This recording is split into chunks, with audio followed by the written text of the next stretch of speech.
All right, Mark Briggs is here in studio, kind of studio. We count it as a studio, I guess. I think it's a nice studio. Yeah. I like this. First time talking to you in 2024. Training camp going on. Good to see you. How's camp been so far? So far, so good. Other than the weather, but the players have been eager to get back. They've all come in reasonable shape, which is always pleasing. And yeah, the work's been so far so good. That's great. I know for you were probably itching to get back, right? As you start to get closer, or it's a little bit of both? Yeah, a little bit of both. No, it was nice to spend some time in the off season and regroup, recharge the batteries, be with the family. But yeah, it's nice to be back around the guys and on the training field, and just around the team again.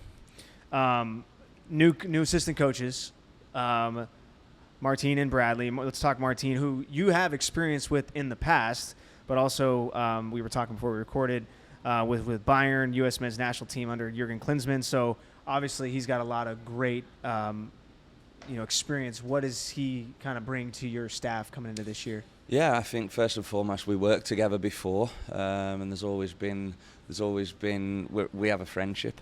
At RSL we became very close, talking football, watching one another's sessions, and then we've always kept in touch since then. So Martine was one of the first call when I knew Deech was moving on.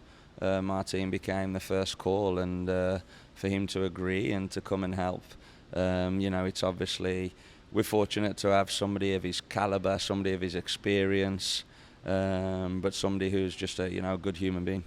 Well, not only that, but I forget how many now. Dennis Sanchez also just got hired for Vegas Lights. How many former assistant coaches, Dennis, obviously academy director, have now moved on to other either assistant coaching jobs or head coaching jobs? Really shows the success of the club, and really the success of you as a head coach is pretty much every year. It seems like you're getting poached.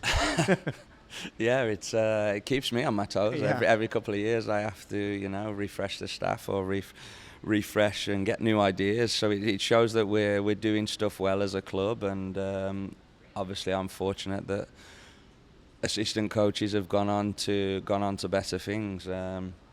So I wish them all the best, and hopefully that continues. Except when we play Detroit this year. Exactly. Except when we play against them.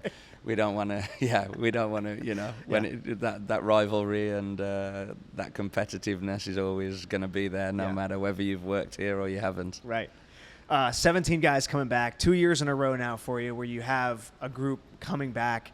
Does that change things for you going into this camp, where you kind of know what to expect, or is it different? Do you try to switch things up a little bit going into camp mentality-wise? Yeah, I think, having some continuity allows you to be a little bit further ahead each year. Right. So it's allowed us to start on the fourth or fifth phase rather than the first phase. But we have to freshen it up. We have to keep everybody on their toes. We have to keep everyone on edge a little bit in order to get that success again. We were successful last year, but we didn't achieve our goal.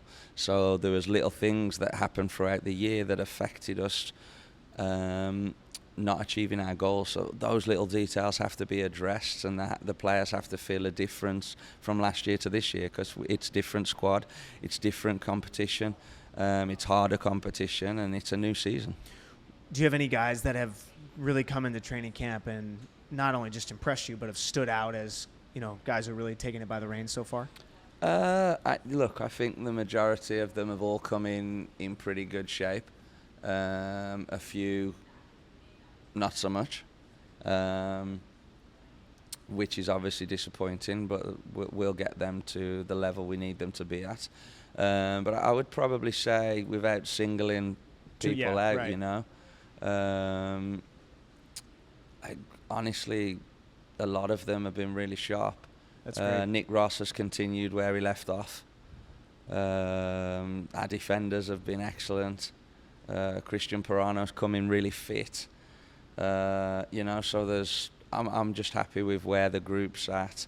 Jack's his normal self, full of energy, full of everything you can think of. Aldair's been flying. Like, new players have come in and, you know, set the standard. So just happy with where the group is, really. I think there's a number of players that have really started off strong. I want to ask about the Phoenix's run, and obviously leaving a bad taste in your mouth going into the off season, which I know I've talked to a couple players. It's such a motivating factor, right? But is seeing how their ability to get a run and just get hot at the right time, does that change the way you approach the regular season at all going to this year? You just go just as like last year, try to be first in the Western Conference and then keep going from there? It's a great question, because you want to have you want to have your standards, and our standards are to be the best team, which I felt we were. In our conference, okay, Pittsburgh beat us by 3 points, but in our conference, I think we ended up being 7 points ahead. Mm-hmm. We were the best team in the Western Conference, and nobody can say any different. And Phoenix hit form at the right time. They pulled themselves together and got a very talented group of players to go on a run at the perfect moment. So, like, credit to them, and credit to them for lifting the trophy. But I felt that we, if you look at that Phoenix game, we didn't play our best, but we were in complete control of the game up until whatever they scored the first goal, the 80th minute, the 76th minute. But again, it's little details within the scenario.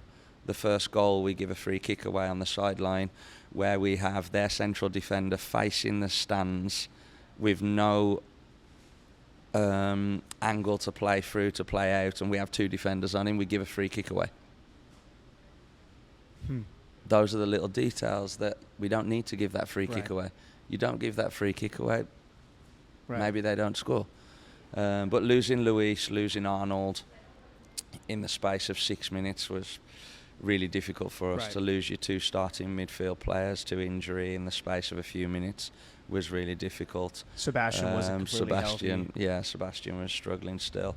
And not making excuses. But look, Phoenix, I felt our identity and our DNA is to be physical, to work harder than the opponent, to play with intensity, and then obviously show your quality after that. Against Phoenix, we didn't play with the intensity that we have played with, and we lost the physical battle. Therefore, they deserve to win. The way that obviously it seems like you remember the game. You always do this. You always bring up little moments that I don't think other people would really notice and think about, which is why you're in the position that you are, obviously. But does that match and the way it kind of ended, obviously a sour note, give you more fire heading into this season with 17 returners who, by the way, are all also going to have that fire heading into 2024? I hope so. For me, it does. It was probably the hardest result of my career to swallow, which obviously leaves a lot of pain, a lot of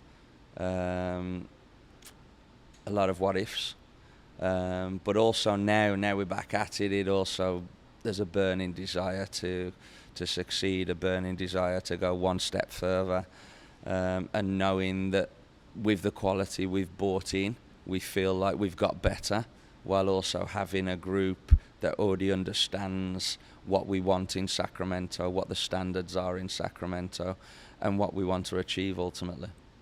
You brought obviously the new signings. We haven't really talked about them. You got Amon, Ricketts, Mazzola, Willie, Ukebu. What about those guys that you and Todd kind of noticed and now have seen them in training makes you excited about them? I think they're all, Jared's obviously going to put pressure on Danny. Going to compete with Danny. Had a very good season in League One. Fantastic communication, fantastic feet, makes big saves. So obviously we lost Carlos, and he wanted to go off and explore becoming a number one, which I hope he does. But Jared's a massive piece for us, and somebody who's going to really push Danny and keep the level high in the goalkeeping department. Then you look at Jonathan Ricketts. I've liked Jonathan for a few years. He's scored goals against us. He's athletic, he's strong, he's technical on the ball. And I think, he can play on the left, he can play on the right. He's going to compete with Jack, Dami, Aldair in those wing-back positions, and he gives us a different look, a different element. Then you got Trevor, a man who scored goals for fun in League One. He's quick, he's strong, his movement's very, very good. And I think he's somebody that can really, compete with Sebastian, Russell. We need more goals. We want more goals, and he's a natural goal scorer. All he wants to do is score goals, and I felt we needed that. A couple guys signed extensions in the offseason, Danny, Jack, Connor. Can you maybe peel back the curtain a little bit on that? How do those conversations start? Do you guys approach them? They approach you guys? How do those conversations kind of start? Yeah, I think, well, first and foremost, you have to warrant a contract extension. Right. You have to have... I've been trying to get one for years. No comment, no comment. I think we've got to improve it. There's a lot we got to work on. We just got to get a little bit better. We got to work on a lot, Just got to get a little bit better. Maybe I'll push Con. I think you deserve Todd one. for me, I think you deserve one. I'll have a word with Todd. No, I think you first and foremost you have to earn the right to be in those conversations, and you do that by having stellar performances throughout the season. Jack had a stellar performances last year. We challenged him in the off season, and he met every challenge that we asked of him. And when you do that, you get rewarded. And I think that's the way the club is, and the way you have to strive for success. Strive to better yourself. Strive to put yourself in a better position as an individual by doing well for the collective group.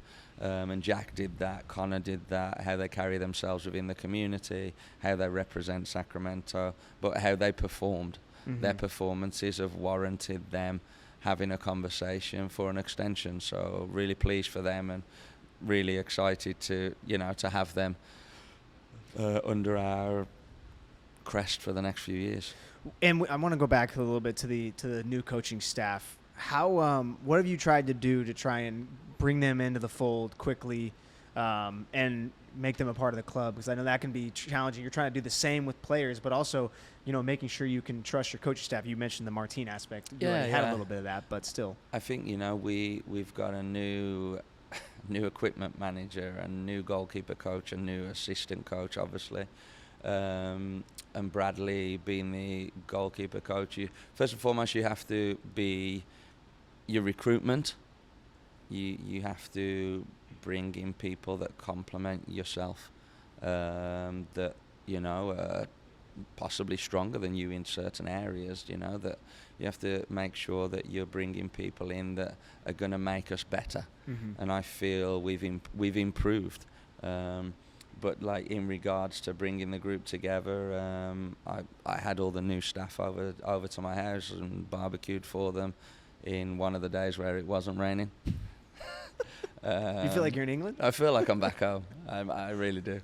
But no, I cooked for the guys, and we had a couple of drinks, some food, just to be around one another without the pressures before we started. And then we're actually doing 7 a.m. staff workouts before the guys get there, which some guys have to be forced to do. But no, just little things like that to bring people closer together. But I think when you create an environment, and as a leader you try to establish an environment where people feel comfortable and people feel safe to be themselves. I think ultimately that's the main driver behind everything. Trying to create an environment that's collaborative, an environment where people feel their opinions valued, and they feel comfortable as fast as possible. You just mentioned something I wanted to add or touch on and ask you about, because you talk about the leadership aspect, which obviously as a head coach you have to be a great leader, which we've seen you be that. How much of your job is managing personalities and trying to make sure guys get their best out of them, compared to where I know when you think about a coach, it's they're working on tactics, they're working on who to sub here. What percent of it I think people don't know is how much you actually have to put into managing players, personalities, making sure everybody's feeling good about themselves, confident. What percent of that? I mean, you don't have to give me an exact percentage, but it's more than people think, right? Yeah, it's probably 80-20, maybe more Really? than that. Yeah, like the managing of personalities, of egos, of people is takes up a lot more of the. I'd love to be able to talk more tactics, more football, more. And we do, don't get me wrong, we have to do that, and I'm fortunate that I have a staff that are the soccer junkies. Right. Like me and Martin can talk until the cows come home about this, that and the other, Yeah. But yeah, it's personalities, it's people, and trying to understand what motivates one person is not what motivates the next person. How one person wants to be spoken to is different to how someone else wants to be spoken to, while also making sure they understand, yes, I'm going to communicate with you, and yes, I'm going to try and please you and keep you as happy as you possibly can, but understanding that we're a team and collectively I have to do what's right for this, for the team, for the club, for the benefit of the group, and sometimes that involves not everyone being happy. Yeah. I want to ask, because you got a lot of Spanish-speaking players coming, or not returning, obviously. Have you worked on any Spanish in the off season? I've been saying it for a long time. I work on little bits, but I haven't done as much as I would have liked to. I'm not gonna lie. But Martin, that's a big ad. Amazing. That was something that I knew was an area we needed to improve in. Yeah. So having Martin now, who's bilingual and can really communicate with the Spanish-speaking players, really helps. Yeah. Last year I got better. Did you hear about the headphones I purchased? No. Please tell us about that.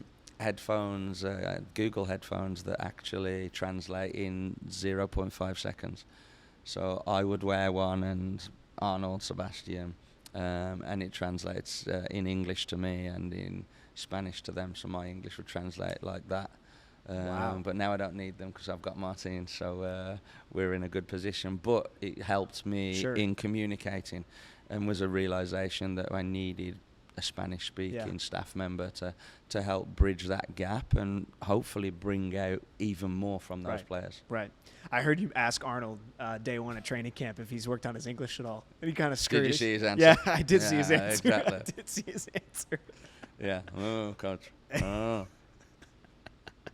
All right. I want to ask, because we had Roro on a couple weeks ago, and he was talking about Fridays and the buzz and the lot. Because I was asking him about how there were a lot of sellouts at the end of the last year, the fan support at the end of the season, it just sellout after sellout. We kind of never really seen it as a club before, and so I was asking him about Fridays and what a training like when there's a sellout that next day. What's that like? And he was telling us about it, and then he also was telling us that Jared Timmer likes Fridays. I don't know why he brought this up. Do you know why? No, I'm not sure why. No? Actually. I'm trying to think now. I think that's probably something that's between the players. Well, what's weird is I thought if it was too private, he wouldn't bring it up. So I thought it'd be like something where it's like, all right, it's something, I don't know, ridiculous. Yeah, I'm not now sure. I don't know. I'm not sure. I must be a little bit privy or a little bit switched off on Fridays. You think that's what it is? No, it's. I think I like Fridays because it's the first part of the week. You have the build-up throughout the week. But Fridays is the first part of the week where, yes, it's a game. Yeah. We train at the stadium on a Friday. The energy's light. The energy's fun. We bring out the jersey, but you get a feel for the field, the stadium, the stands that are going to be packed, that are going to be full the next day. And you start to really feel that it's the first time you feel the energy. Yeah. And then obviously having our supporters, having the crowds that we get is just a huge factor for us that really helps. Yeah. All right, well, let's get to some Wolves stuff, shall we? This is what we do at the end, usually. How are you? You're on time, huh? You're on I time. know, this is unbelievable. But you said I proud got to be of better. I got to be better earlier. I'm proud of you. You're going to mention something to Todd for me. I was like, I got to stick to my time. I like it. For people listening, we've gone an hour 20 before, so we're sticking more to time this time. Give us a Wolves update. How are you feeling? Good. I think we're in a reasonable position. I think Gary O'Neill's come in and done an unbelievable job. Yeah. And we've just beat our local rivals in the FA Cup. Just going to mention that. So that's, I think they're in a good spot. They're in a good spot, finding some consistent performances and still in the FA Cup. But you obviously were with West Brom. So is there any? What do you do on those games? You're still Wolves to your heart, or what? Yeah, I'm a little bit different because it's the rivalry, but I'm not as harsh as some people with that rivalry. Okay. Because I obviously had my upbringing at West Brom in football and came through and, played there for a number of years. So I've got a lot of respect for West Bromwich Albion and the fans, the people that work there. Yeah. But I am from Wolverhampton and I am a Wolves fan. So They play Man United tomorrow. They do. For people, they do. Well, this is going out today, so it's a big game. So it'll be, but it's a winnable game, Right. United aren't in their best vein of form. I'm aware. There's a club that are, in meltdown a little bit, and so Wolves could possibly sneak 3 points. They could. Have you been to talk to Mike Brown at all recently? Been in any Kings game recently? Yeah, I've spoke to him a few times. Went to the Kings game. I went to I forgot who they played, but it was the really exciting one that went into overtime, and then we won it in the last second. Who? Orlando. That's the one, yeah. So we sat with... I was there the night before when they lost the game they should have won, I think. Really? Yeah. Oh, yeah. So we sat with in Mike's seats, and I said to him, every time I come, you win, Mike. Every time. Why? So he's got to pick up his game. I was just going to say, because so when he comes this year, we've got to get results. But the slate is wiped clean on that. It front, is. right? It's a clean slate. Clean now. slate. Fresh slate. Okay. New beginnings. All right. I like it. All right. Well, I appreciate you coming in. We stuck to time a little over 22 and a half, but You said 25 before. I did. That's true. I did say 25. So we got a couple of minutes That's left, because I knew. You're trying to get me off air now. No, that's because I knew. Good Lord. Well, I said 25 because I knew I couldn't get it in 20. There's no way I was going to be done in 20 minutes. Trust yourself, Con. Well, you're good at your job. Trust yourself. I know. I try.